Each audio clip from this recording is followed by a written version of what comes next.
Hi guys, this is Neil and welcome back for another roaming vlog. So roaming ang tawag ko kasi nag-iikot ako dito sa Ibri City dito sa Oman. Kaya tara at samahan niyo ko sa aking roaming around in Ibri City Part 2.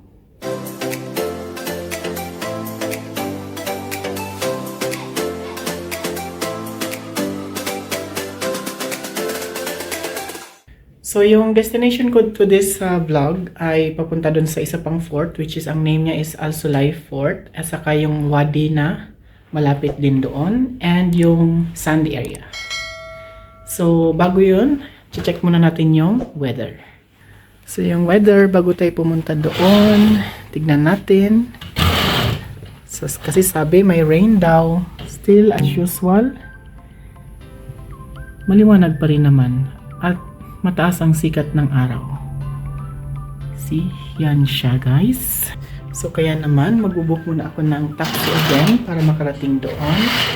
And i-close natin ito kasi para hindi tayo magmukhang dark dito sa video.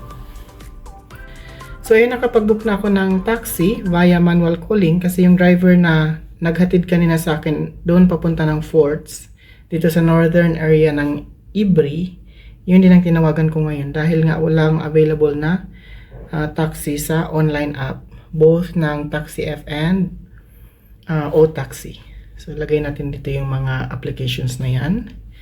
So kaya naman maghihintay ako ng 20 minutes bago siya darating dito sa hotel, and ganun pa lang gagawin ko, cluster travel. Kasi para isahan lang yung punta, and hihintayin niya lang ako ng konti, and idadrop niya ako sa pinaka-end ng destination ko kung saan ako pupunta. So doon ako pupunta actually sa Dahira Tourism Festival dahil maghahanap din ako mamaya doon ng camel ride kung meron man sana, dahil yun ang goal ko sa pagpunta ko dito sa Ibri.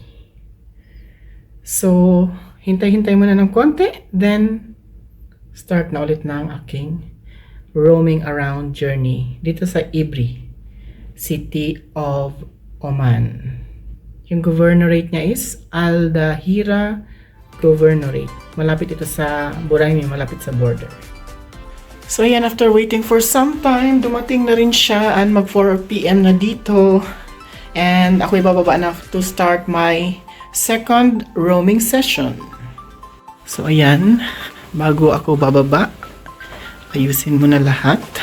And same outfit pa rin tayo kasi nga sayang ang outfit kung hindi naman isusuot. Okay, so check ulit. Ganyan lang tayo ngayon. Plain and simple. And tanggalin natin ito lahat kasi para naka-offline siya.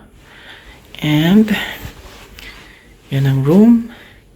Kasi tayo ay pupunta na naman sa labas. So yan, a short video sa corridor. Dito na siya ngayon. Ako'y bababa na. So, on the way to the elevator na. And again, ground floor. Yan na tayo. So, a bit selfie bago umalis ng hotel again for the next tour. Not too much rain.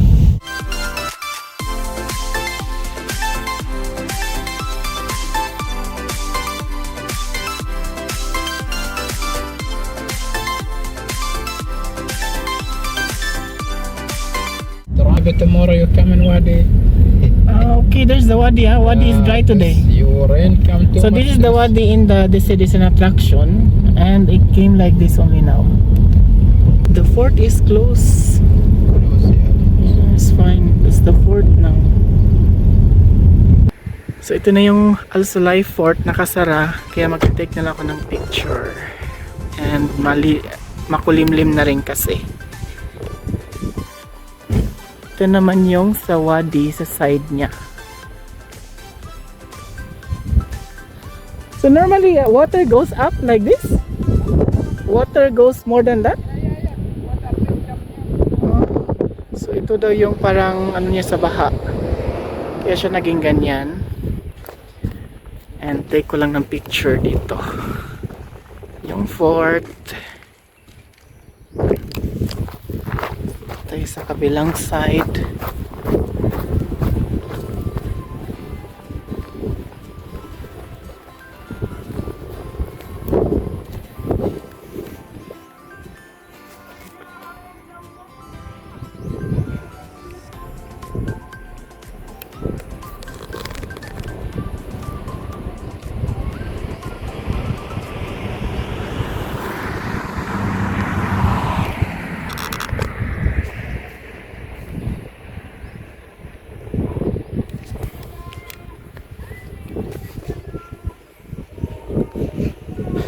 So yan ay close up natin ng kuha.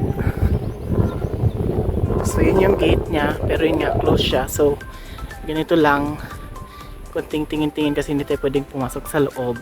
Bukas pa kasi yan siya open and uuwi na ako bukas ng Muscat. So pupunta na ako sa next na destination. And before going, kuha muna tayo ng background. So yan siya.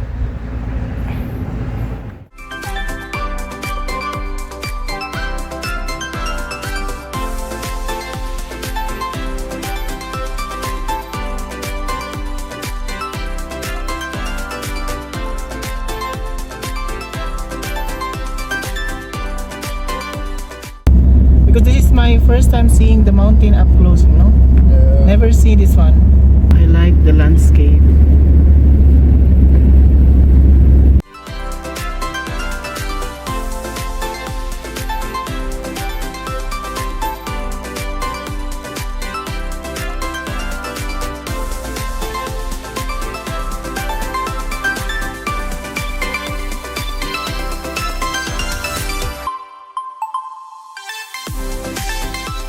So that fort is closed, festival is closed, but the mountain view is open.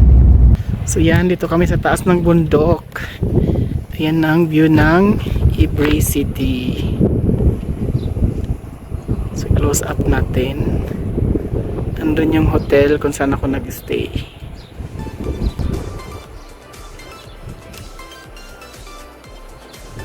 So dito tayo sa kabila kung saan merong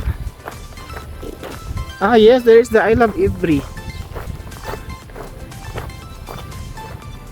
So this is how it look like here, huh? Oh my goodness, what's that?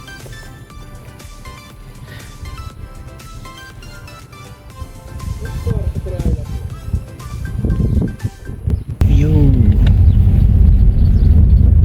The view going down is much better.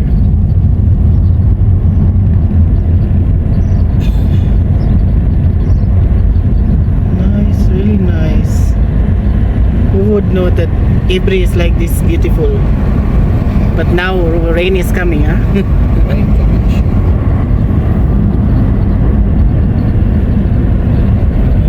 So much nice view.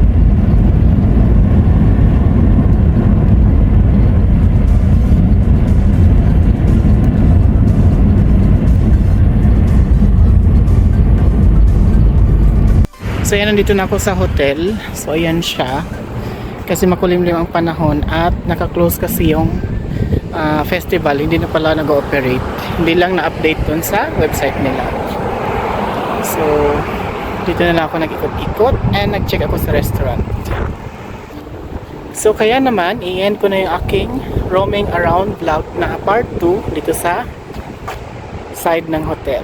So thank you for watching this vlog. Please don't forget to comment, like, and subscribe to my channel para lagi ka updated sa aking mga next vlogs. Bye!